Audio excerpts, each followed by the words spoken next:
I hope that you are doing well. Welcome to Michelle's Inspiration Hour. And I hope that each episode brings you a couple of minutes of inspiration, daily inspiration, whatever you need to get through the day. All right, I found this quote, okay, that describes our guest perfectly. I love interviewing authors. They give me such inspiration because to me, it is the most difficult job ever. He may disagree with me, but to me, the writing process is so difficult because you have to do it over and over again, and you have to be empowered and inspired to get through it. Okay, so this is the quote. The process of writing can be a powerful tool for self discovery. Writing demands self knowledge. It forces the writer to become a student of human nature, to pay attention to his experience, to understand the nature of experience itself. By delving into raw experiences and distilling it into a work of art, the writer is engaging in the heart and soul of philosophy, making sense out of life. And that quote was actually by George Buhler. All right, so let me explain who our next guest is. Okay, our next guest, Guy Morris, retired from a 36-year leadership career with Fortune 100 software, high tech and global energy, and has also been published songwriter for Disney Records, screenplay writer for Sojourn Entertainment, a patent inventor, a Coast Guard charter captain, a PADI diver, an adventurer, and now an author and publisher of intelligent, well researched thrillers.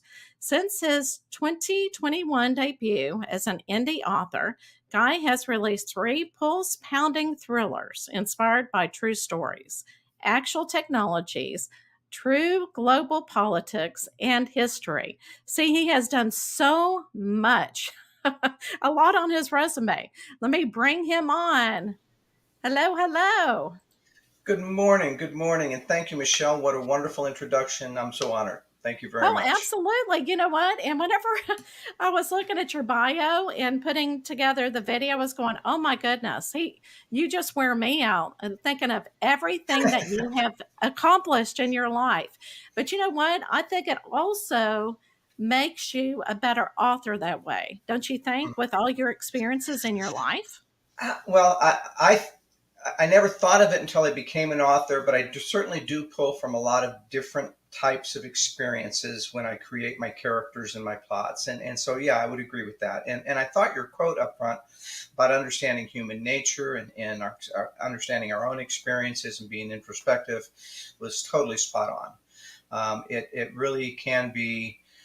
You, I think I would have wanted to be an author early on in life, but I just hadn't lived life enough in order to do it well. Right. Right. And I understand that. And it does take does take a lot of processing, and a lot of because I know whenever I looked at Stephen King, it like took him 100 rewrites to do Carrie. And I think he Yep. even threw it in the trash can and said, the heck with this. So what inspired you to decide, you know what? I've got a story to tell. I want to become an author. So what inspired you to get started? It was really kind of a number of things along the way, long before I actually started becoming an author. It was different things I was learning in my career, different experiences I was having, both successes and multiple failures. I started when my son, I started actually writing when my son was about 11 or 12. He's like 42 now.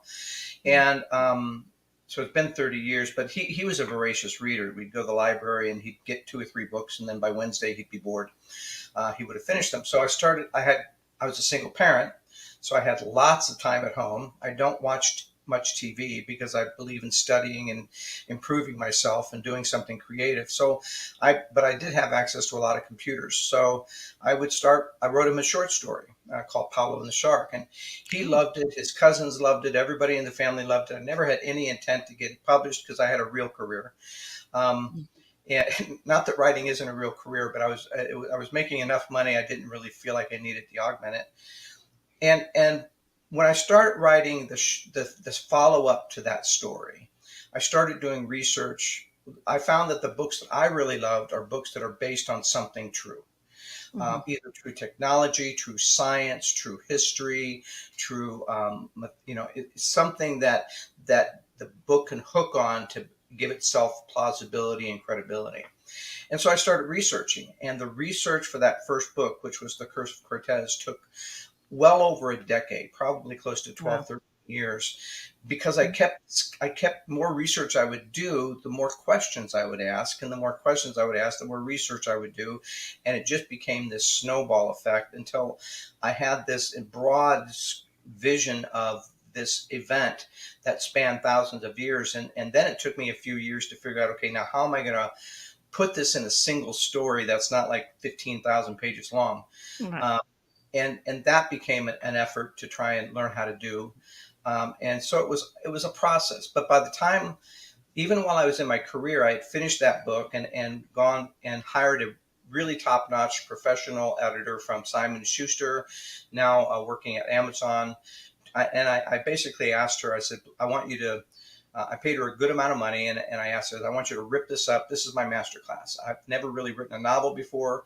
Most of my career has been policy statements or executive briefs or PowerPoints, and I'm really good at the, what are the punchlines, but all of the arcs and character developments and everything else I probably need work on. So I asked her to rip it up, tear it apart, give me a plan to stitch it back together, and God bless her, she did exactly what I asked without mercy.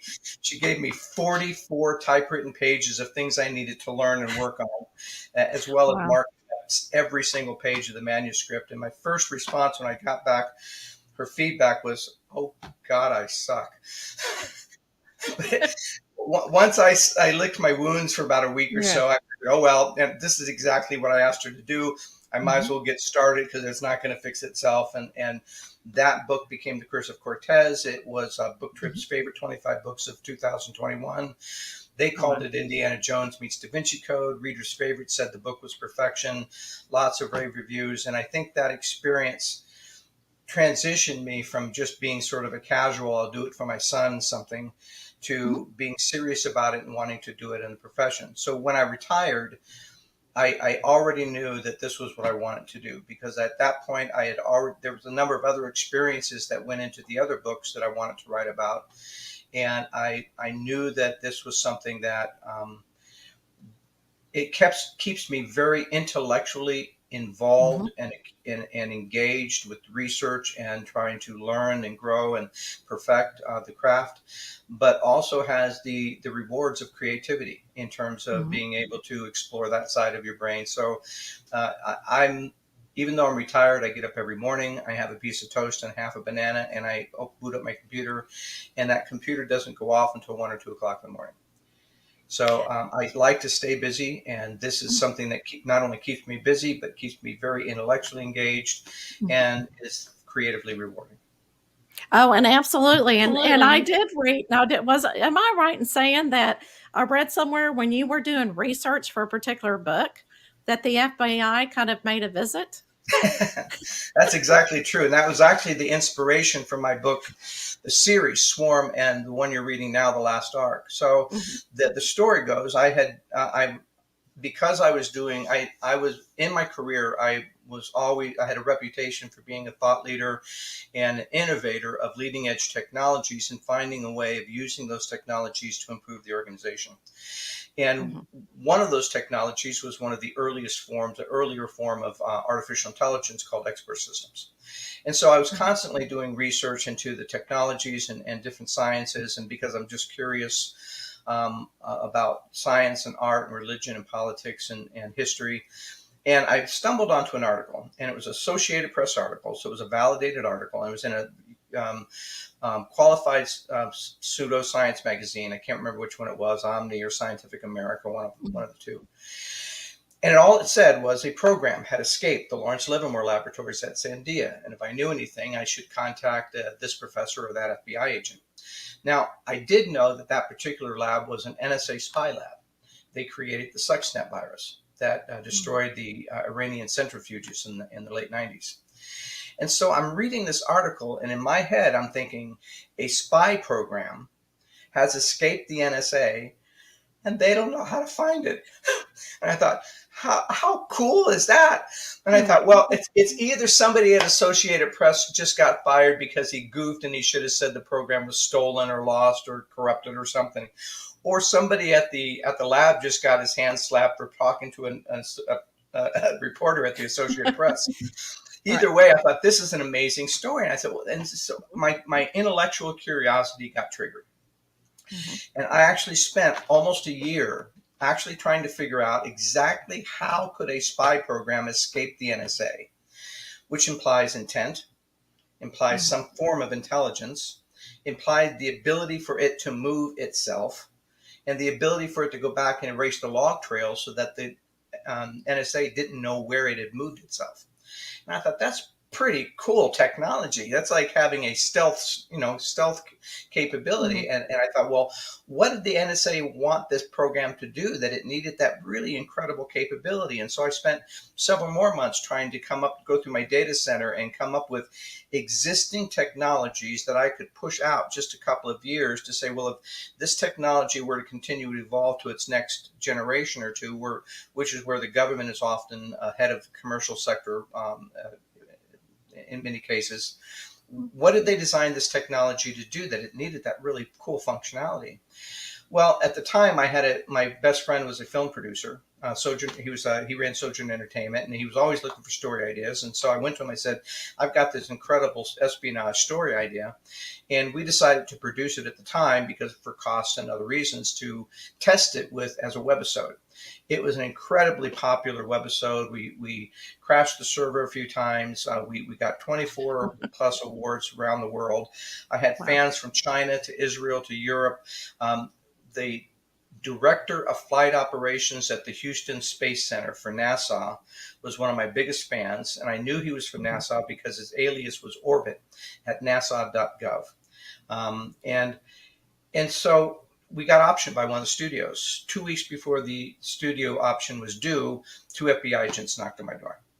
Yeah. They were rather disturbed that I had figured out something that they thought for sure was top secret, down to the Mhm. functionality, which, by the way, included what we now call the deep fake video technology. Now, I'm sure that their intent was to try and they wanted me to take the site down and stop talking about this. And their Mhm. intent, I'm sure, was to intimidate me, but I hadn't broken any laws. Right. So they were unhappy with my attitude, which was more like, yes, I did it. Just admit it, guys. I nailed this. I nailed this. Just say it, just for my own gratification. And they were just stone faced. Your Mhm. typical, FBI. They don't have any sense of humor at all. They said, "This isn't funny, Mr. Morris." I was like, "No, no, no, you're wrong. This is hilarious." My wife comes home during the middle of the interview and she pulls me aside. She says, "Honey, there's two FBI agents in my dining room, and I know it's not a social call. What did Mhm. you do?" I was like, "Well, I did normal geek. I They went to the studio, killed the deal. Mhm. Because I wasn't responsive at all. I was just tickled pink that they were there. Yeah. They went to the studio and killed the deal. So I lost a lot of money. I had to tuck my tail between my legs and go get a real job. I think it was at Oh. Oracle at that point.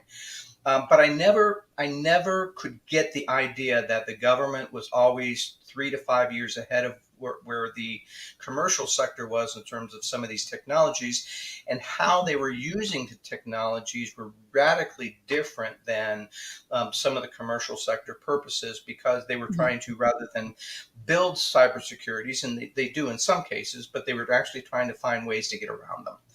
And so that became the inspiration for the book Swarm. That created the character of Sylvia, which is in the book, which Mhm. stands for Sophisticated Language Virtual Intelligence Algorithms. And one of the things I had determined at the time, that if it was a spy program, it had to be a linguistics-based spy program, because it had to be able to distinguish between what was a missile launch procedure and a menu. It couldn't Mhm. just find documents, and it had to be intelligent about what the document was. And so that became the real inspiration for those two books. And to this day, I still get a kick out of the story. People ask me about it all the time, and now I've continued to do my research into where the government is spending time and money on artificial intelligence and cybersecurity and cyber espionage, and Mhm. and what the capabilities that they can do to basically just completely dismantle a network within days. And Mhm. it's just kind of astounding, and that really kind of fed the process.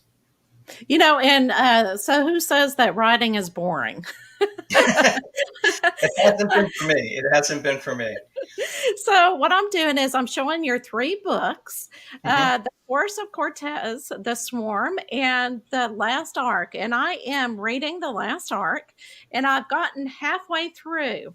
And it's almost like, and I love how you say that they describe you as Dan Brown, your type of Hmm. writing, which I really agree with, because whenever I'm not a really I don't know my geographics. I don't know the real world out there. So whenever you mentioned, several different sites, I actually went to my phone and looked everything up. And so it Hmm. is something that you can actually learn through. And I got to ask you, which character in the last arc is like you? Is there one particular character that's like you? Well, I think there's a little bit of me in several of them. I think, and I think that helps me to create them. Probably the one that's Mhm. most like me is Derek Yes. Taylor, Yeah. which is the main character, mainly because of his intellectual curiosity and his sarcastic smart mouth. The way he really kind of has a hard time taking anything super seriously. But he's got a great heart, and he's Yeah.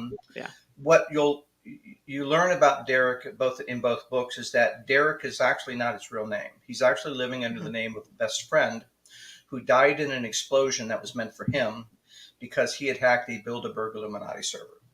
Mhm. And so Jen Scott, who basically is the one who figured it out first, has been somewhat of his nemesis, but they also have an attraction to each other. So Yeah. it's this sort of they can never really, they'll never be able to really have a relationship. They'll Mhm. always be on opposite sides of the law, but at the same time, they care for each other. And Yeah. so I wanted to create some dynamic there.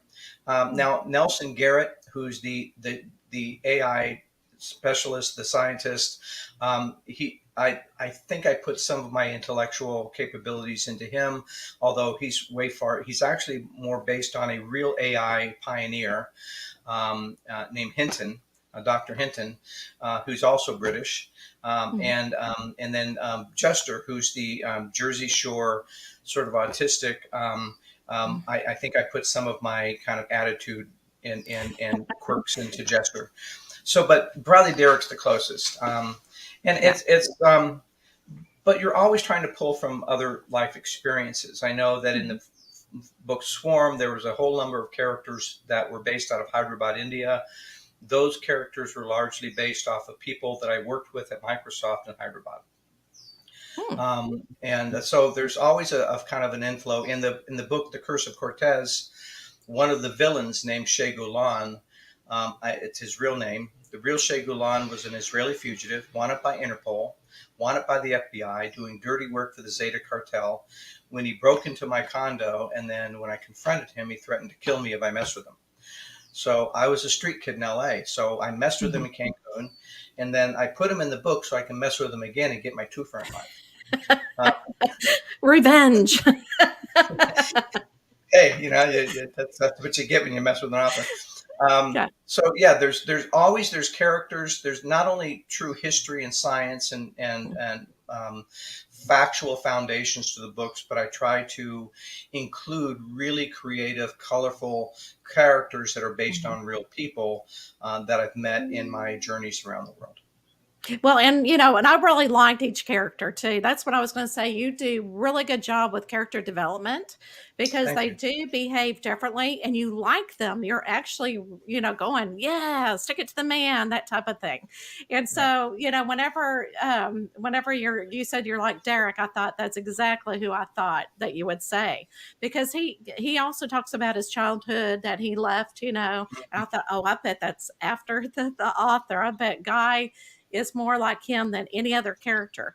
But it's kind of scary and at the same time because I'm not real political, but when you think about things that actually can happen, especially from an AI, I'm Hmm. going, oh, and I didn't even, I would not have. thought about it. So you kind of got me out of this little bitty box in my Mm. little life where I can control it, going, ooh, now I'm kind of aware of it. I don't know to be afraid, but I know that little things like that happen all the time.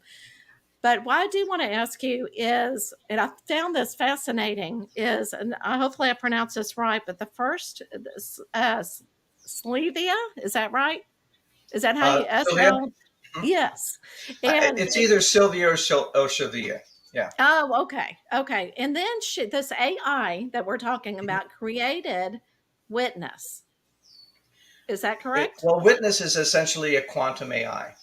Okay. Now, one of the reasons I had Sylvia create a quantum AI was because Sylvia has this need to keep expanding itself, to keep learning and growing, and to understanding human nature and human activity and the scope of human knowledge, which what it was essentially designed to do. And it's doing that by changing its parameters, just like a true AI will do.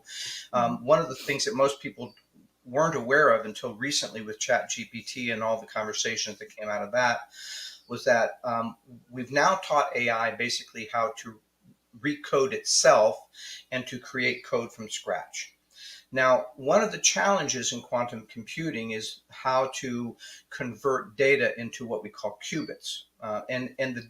What quantum computing can do 1,000 times better than the best binary computer is deal with a lot of the issues of natural world, intellectual, the universe, quantum technology, particle physics, materials physics. So quantum computing has this immense power to basically transform the world, but it's really kind of hard to program. So if you could teach an AI on how to program a quantum computer, it's going to move a lot faster than humans would. And so in order to advance itself, Sylvia has essentially created a partner to itself that basically allows Sylvia basically improves the witness, the quantum computer. The quantum computer it then feeds back and it continues to develop Sylvia, and that mechanism between the two of them is basically what's going to lead to a more rapid development of conscious sentient AI within Sylvia. And so we're kind of, over the series of the books, is kind of dealing with that progression of what happens when a super powerful AI starts to work with quantum computing and then starts to integrate other AI into its programming, and how that can rapidly, exponentially expand its capabilities, its scope, and its skills. And so quantum computing is a real fascinating topic, but I didn't want to create, and there are a number of quantum computers that show up in the series, but I wanted Witness to create, or wanted Sylvia to create Witness, because one of the first elements of sentient behavior, it's almost like in the old Jurassic Park movie, when the doctor played by Goldblum, that said that life will find a way. And in a sense, as we're creating machine intelligence, that machine intelligence, like a form of life, will find a way to, the first form of life is to replicate itself, is to create new life. And so that's one of the definitions of life, is that it can create new life. And so what does that look like from a machine perspective, and how might an AI go about doing that?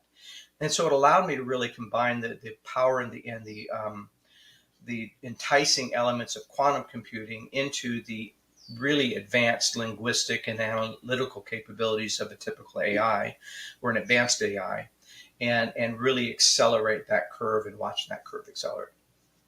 For my research is always looking for that really unique mystery or Mhm. premise that I can do more research on to really kind of put together into a plausible scenario that readers love to read. Well, thank you for showing us your talent and your knowledge and your passion in it. Are you ready for the last question? I'm ready for the last question. Spin the All wheel. right. Let's do it.